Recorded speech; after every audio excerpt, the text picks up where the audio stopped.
All American Gunslingers present Ubaldi Reports. Hey everybody, this is John with Ubaldi Reports, the one podcast that provides fact, not fiction, on issues impacting America, whether domestically or internationally. With me, I've got the Ubaldi Roundtable with various veterans talking about issues that are impacting America. And obviously, the big thing in the news today, obviously it's been for the last 2 weeks, is the crisis in the Middle East on October the 7th, just to give a recap, October 7th, Hamas launched a terrorist attack into southern Israel, killed over 1,500 people, brutally murdering men, women, and children, then took many men, women, and children hostages into Gaza.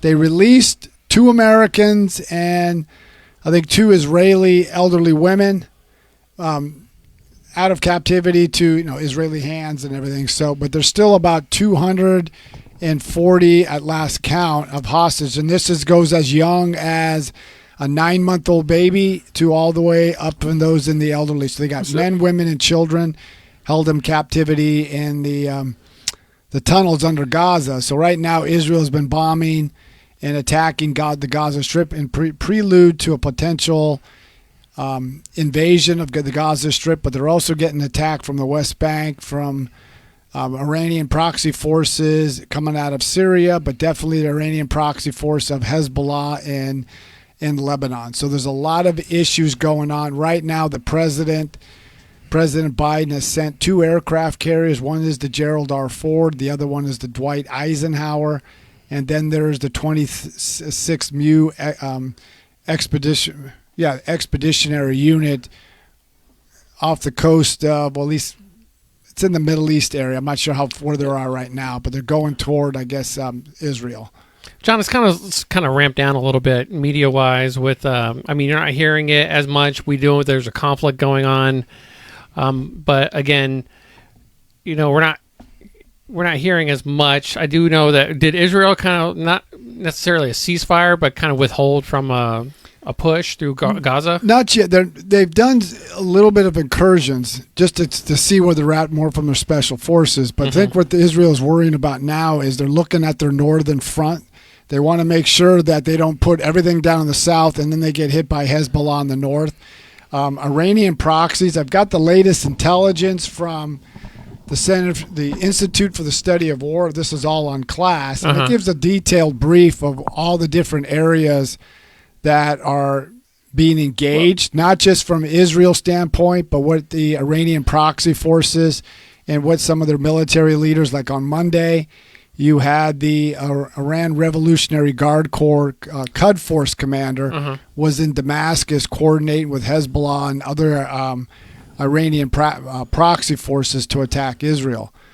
And then you have this week, about 19 times, Iranian proxy forces were attacking American forces. So that's an issue the president's got to deal with. They had 90 attacks on Americans since he took office. So Cody and I were talking earlier, and I kind of wanted him to kind of address the subject of something that we discussed when it came to Israel and Palestine.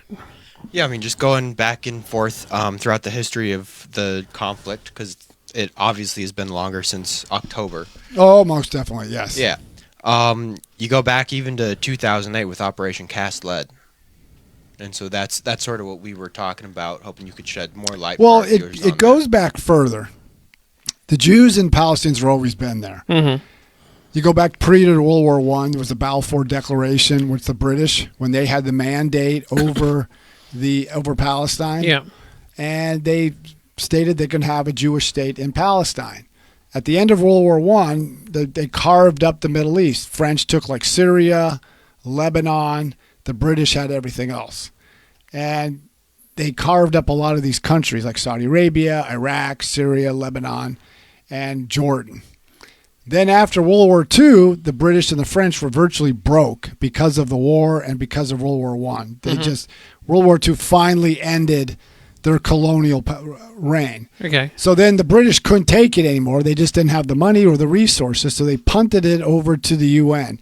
The UN came up with a 2-state solution. There was going to be an Arab homeland for the Palestinians and there was going to be one for. Okay, so we're kind of going into the history, and I mean I get it, but what we were talking about is that there was a conflict in 2008, and what was kind of almost like the reverse of what's happening now, where there was like hundreds of Palestinians that were, in a sense, I wouldn't say slaughtered, but were eliminated by Israel. I mean, in the Arab world, it's called the Gaza Massacre. Yeah. So why? But why wasn't it as pronounced as it is now? So like, why weren't they?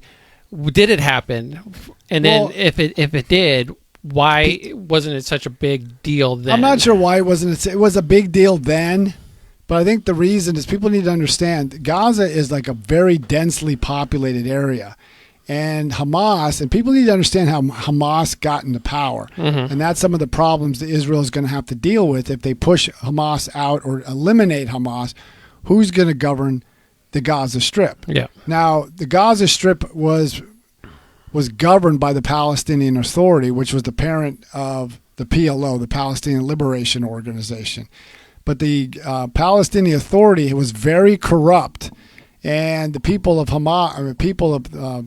Gaza said, "We got to do enough of this." And Hamas, that terror organization, was very smart in how they campaigned. They were going to do this, provide infrastructure. They were going to provide schooling, taking care of the needs that weren't being provided by the Palestinian Authority. But once they got elected, they just turned on to the fundamentalist aspect, and they basically keep the Palestinian people hostage themselves. They put a lot, and we've learned this in Iraq and Afghanistan, but notably in Iraq, they put a lot of their weapons, they put a lot of their caches of different munitions in schools and mosques and hospitals.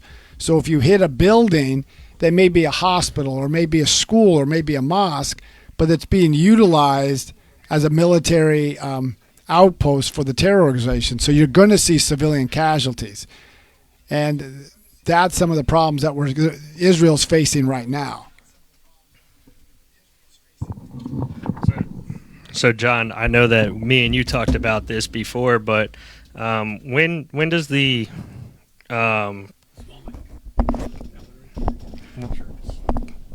conversation start about being stretched too thin for support? Well, it's happening right now. America is stretched thin because we reduced our military capability over the last number of years. I know Donald Trump came along and helped to reshape it, but it takes years to get that to rebuild. You can't do it in a 4-year period. Now, remember, when George W. Bush became president, it was stretched thin, and we barely could do what we did in Iraq and Afghanistan because of the 8 years after the Cold War. Everybody wanted to do the peace dividend, so we dropped our military capabilities, and that's when we consolidated a lot of our defense capabilities. What I mean by that, prior to the end of the Cold War, there was many different defense agencies and companies that built a lot of the infrastructure needed to sustain the modern military. When the Cold War was over, a lot of these defense countries consolidated because we weren't spending on anything. That's why the budget deficit was shrunk and was balanced because we weren't spending anything on defense and we weren't spending anything on domestic. Fast forward to today, we've put a lot of weapon systems, took a lot of our weapons stockpiled and sent it to Ukraine, but we haven't backfilled it. Now, there was an exercise done by the Center for Strategic International Studies, and what they came up, had we go to war with China over Taiwan, we would expend our military weapons reserves within a week because you expend more in wartime than you do in peacetime.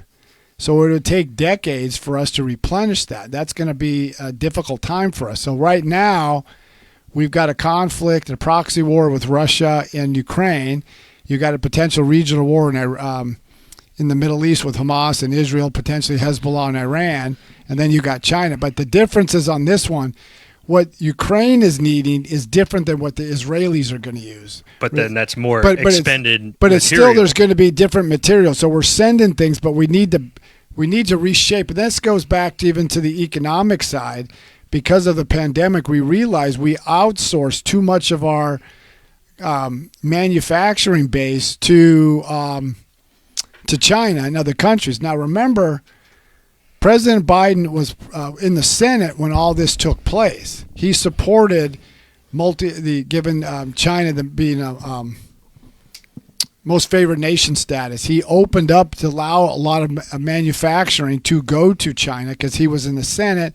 He was either chairing or the ranking member of the Senate Foreign Relations Committee. And then even when he was vice president, he ushered in a lot of those jobs going overseas. Okay, and one last question. Do you think that what's going on now is our Congress and more or less is Joe Biden's cabinet trying to prop him up as to being a wartime president because he really doesn't have much to campaign on as a positive going into the next election, and he is running. So are they propping him up to be a wartime president so that there's a little bit more favoritism going into the 24th? I don't think they're propping him up to be a wartime president because Joe Biden doesn't want to be a wartime president.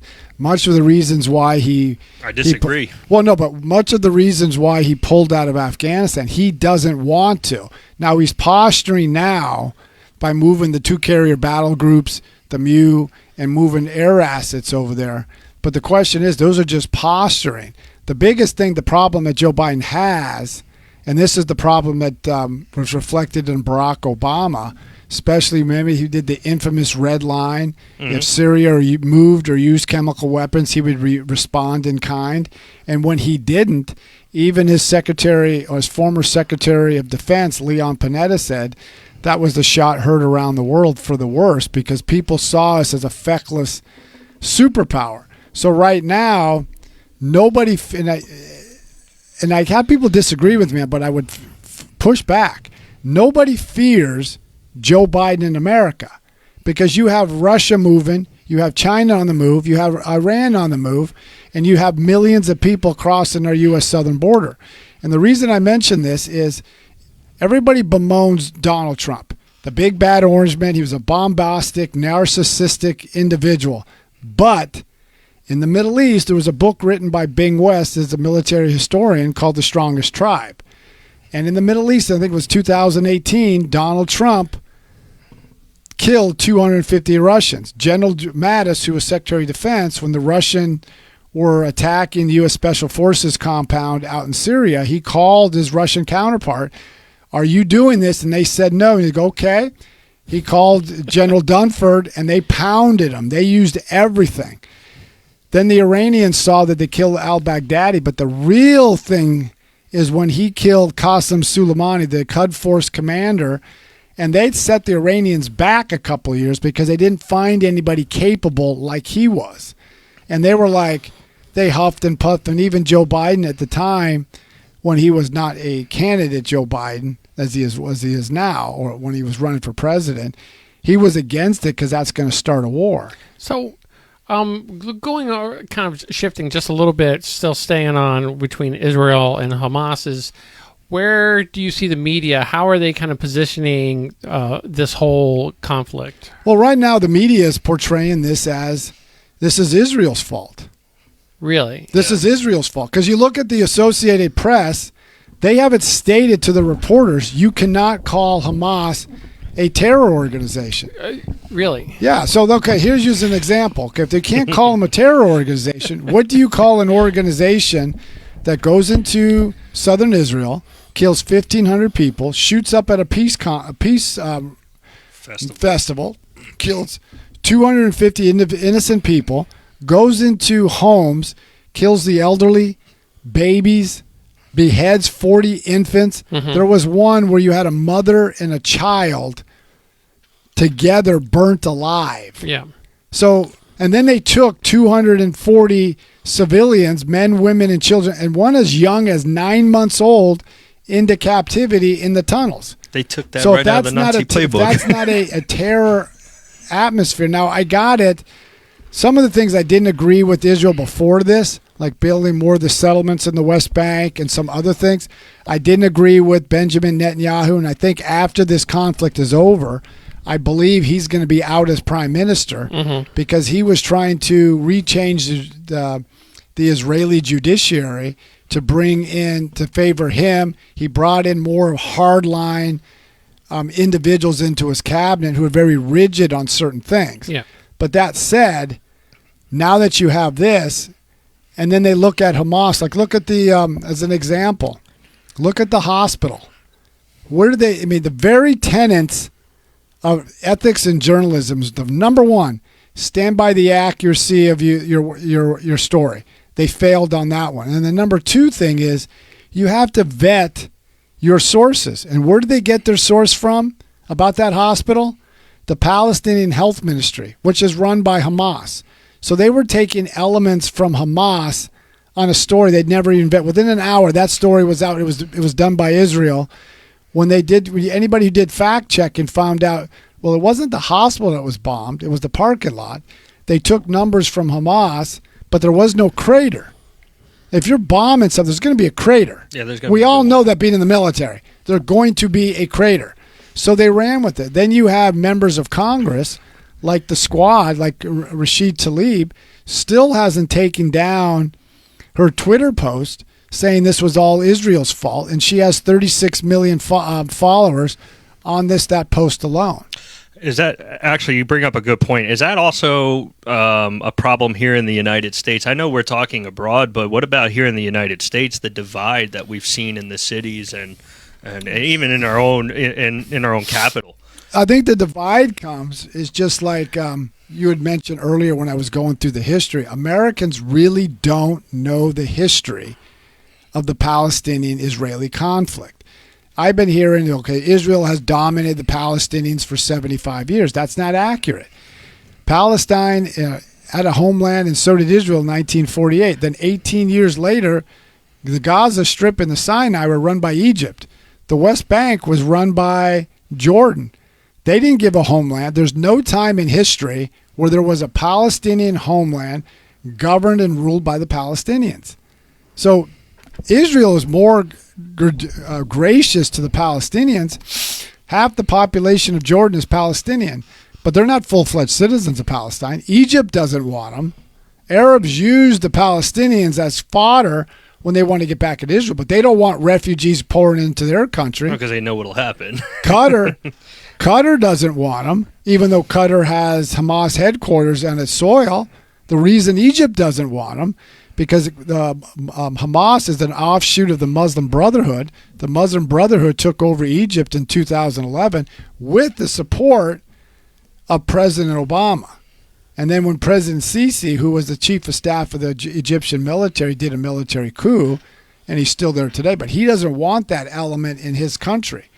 That's some of the reasons people need to look deeper. Why don't these countries do more for the Palestinians, what they say openly, but in practice, they don't help them out. They don't want them in their country. They're like the drunk brother. Nobody wants to. Yeah, they're like the drunk uncle or that you don't want there. What's the there's been a few celebrities that wrote an open letter to Joe Biden telling him to to instill peace or initiate a ceasefire between Israel and Hamas. And I'm just trying to get the concept of where do they get the audacity thinking they're such an important person that they could just say, hey, you need to do this, and they're going to do that. But see, the problem with these celebrities, whether they're the athletes or the entertainment world, they live in this bubble world. Everybody is like, let's just live in peace and everything will be right. If you look at the charter of Hamas, the charter of Hamas is to eliminate the Jewish state. There was a letter that they captured from a Hamas terrorist. I don't know if they killed or they captured him. And it said, if you bring a Jew, a Jewish citizen, Israeli, to Gaza, you get $10,000 in a free apartment. There was one exchange between a Hamas fighter and his parents. And he says, I'm going to kill the Jews. I killed this many.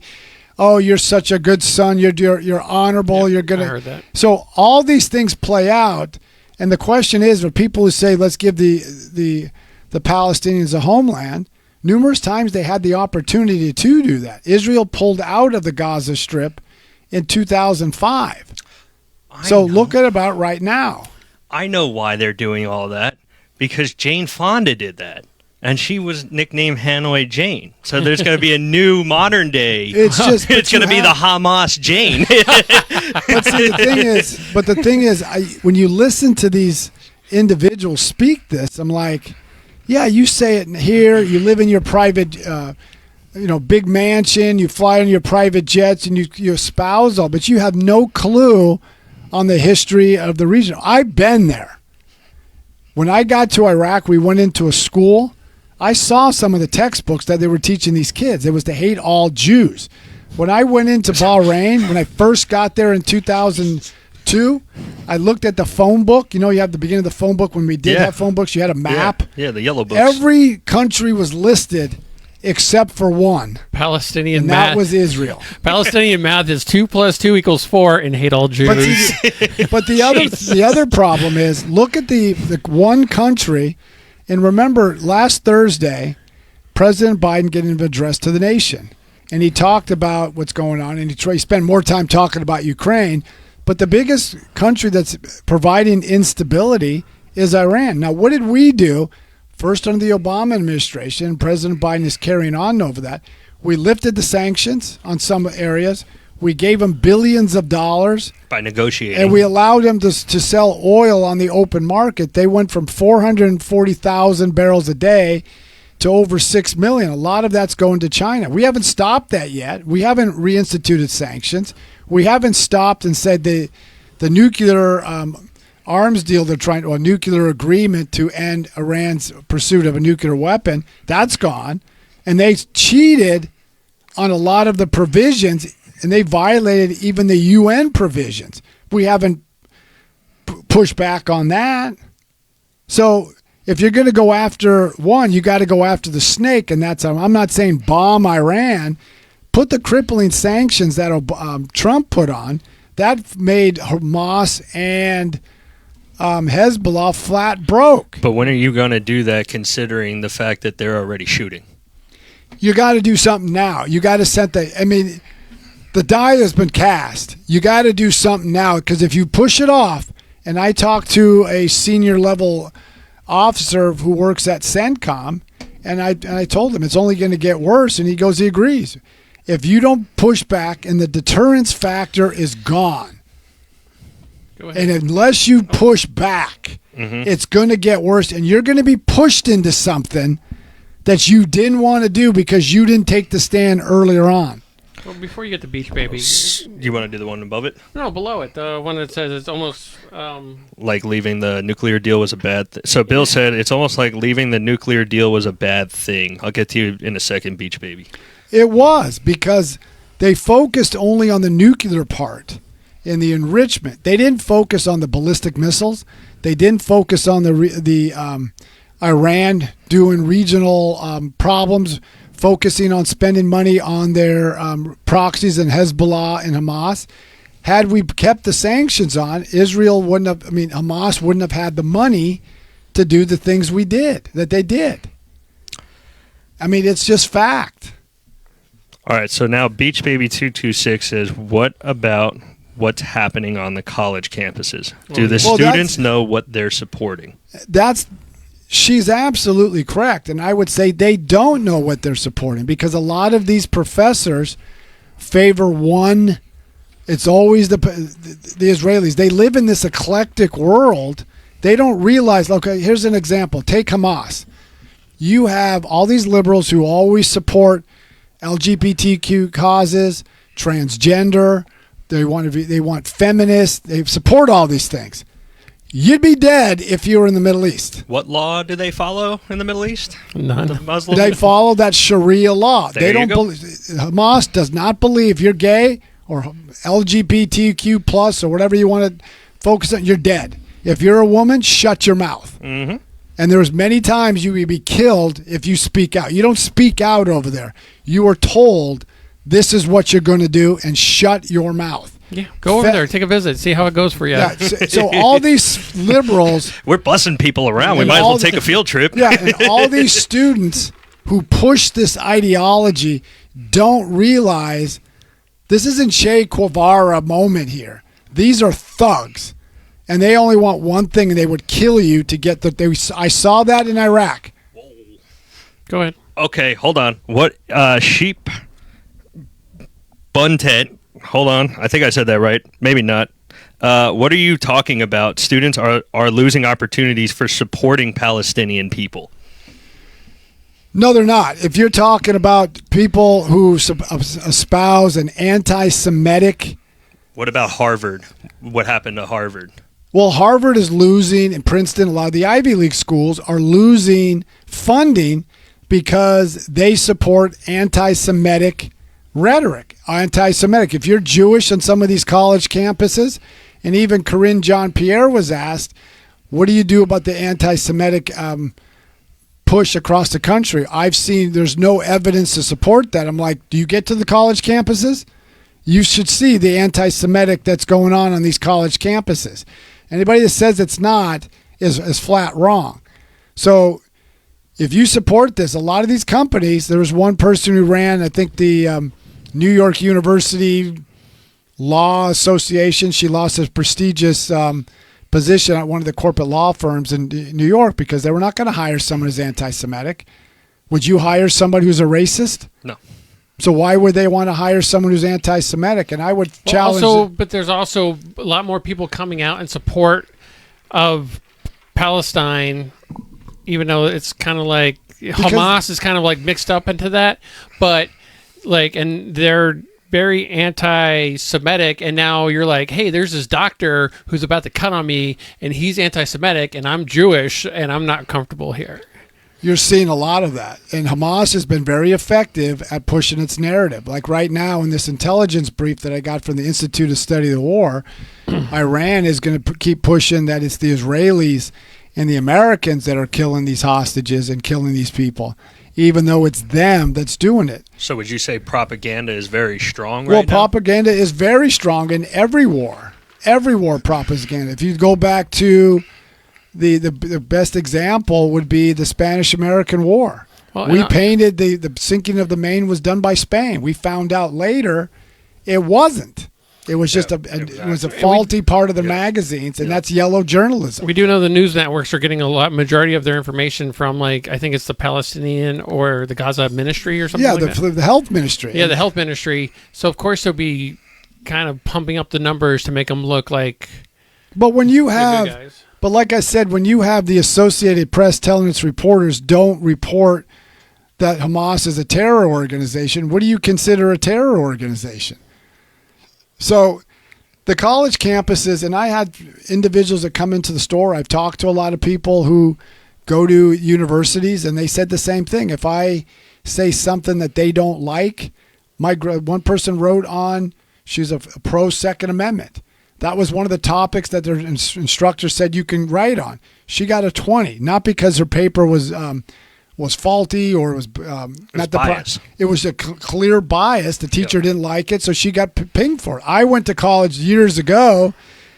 A lot of the instructors, one of them in particular, everything was wrong in America was because of the Republicans, and you have no voice because if you want a decent grade, this is what you get, and you have no recourse. You have to cater to And there's been poll after poll showing about only, in a lot of these universities, Harvard in particular, they have no conservative or libertarian or Republican professors. They've been all, basically, to use the word, purged out. Is that what we want? We only want one view to be heard? The way to counter someone's disinformation is to put facts and figures and challenge their argument. That's what did McCarthy in. Once someone decided to challenge him, where'd you get your evidence? And he had none. His house of cards fell apart. So if I'm wrong, prove me wrong. But don't silence me. Don't suppress me. And don't be anti-Semitic.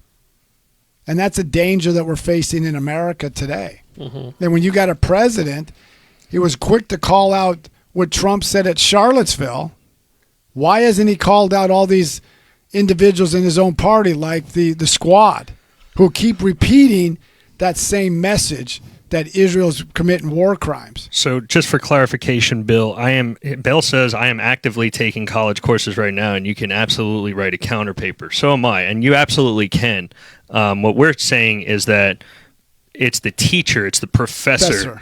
The one being biased about the paper. It's not saying that we can't. No, you can't. You absolutely can. It's just some of us have experienced the fact that, we had an opposing view and our grades suffered because of it. And Ray was actually like a victim, or I would say a company to that, when he had a teacher fail him just so he couldn't join the Marine Corps because she was so she wanted me to fail. Well, like out. an example, before I used to substitute teach at a school, was at high school. I remember that this was in 2016. There were two students. One was supporting Trump. One was supporting Hillary Clinton, and they were kind of going at it. They were just kind of jockling with each other. So then one of the kids asked me, "So who do you support?" And I told him, "You should not know who I support." And I told the girl, "Do you support Hillary?" "Yes." Told the guy, "Do you support Trump?" "Yes." Debate the ideas, debate the narrative, debate not off emotion. Maybe you learned something from her, or maybe she brings up a point that you didn't fully research your topic. Like I had someone come on the podcast last week. We were talking about America's energy independence. He brought up something I didn't fully research, so I had to go back and research what he brought up. So that's how you challenge everybody. Did he say gigawatt instead of gigawatt? Or I'm not sure what he said, but he brought up something. He said quat instead of kilowatt. And he's like, "Ooh, California." I'm going to quote Gavin Newsom, and it's kind of like, "But you live in Massachusetts, buddy." But I mean, that's how you learn. Yes, sir. You go back and do your due diligence. But a lot of these college campuses, if you're a 19-year-old kid, you want to, or boy or girl, you're studying in your class, and you want to get a good grades because you want to go, let's say, get an advanced degree, or you just want to graduate with a high GPA, and you go to a class and it's just one side can be heard. You don't feel comfortable, and poll after poll, even in law schools, feel that you can't voice your opinion.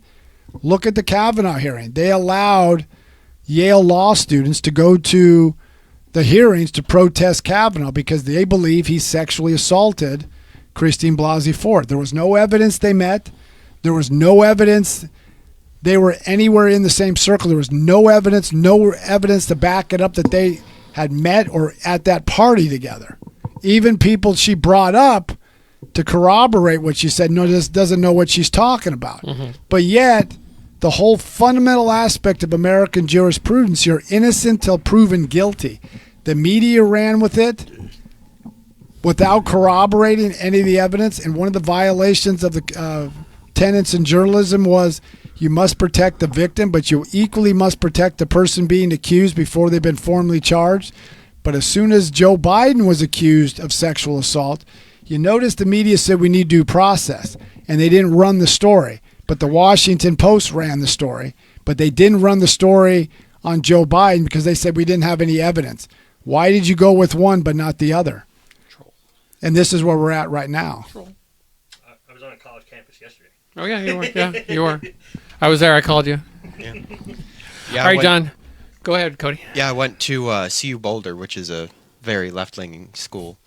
That was fun. I had a bunch of conservative friends, and they definitely had to hide their opinions because they knew that they would be failed or at least punished for having those opinions. Isn't it? That's kind of sad. It's almost like, remember, I don't know, back in around the World War II era, where Jews had to hide who they were in order to get around Germany. And then here we are, conservatives trying to get around a campus with like trying to implement our liberal views. I think more to your point is why you're starting to see such a mass migration. I think everybody got so nervous about, oh my God, who's coming to Florida? Oh my God, it's going to be this and this because it's so expensive. But what you saw was conservatives who knew that the vote, I mean, my vote was the equivalent of flushing it down the toilet in New Jersey. So I was like, well, my voice isn't going to be heard, and in Colorado is the same way. So I'm going to go somewhere where my voice will be heard and the actions. So we moved, and you saw mass migration of people leave the Northeast,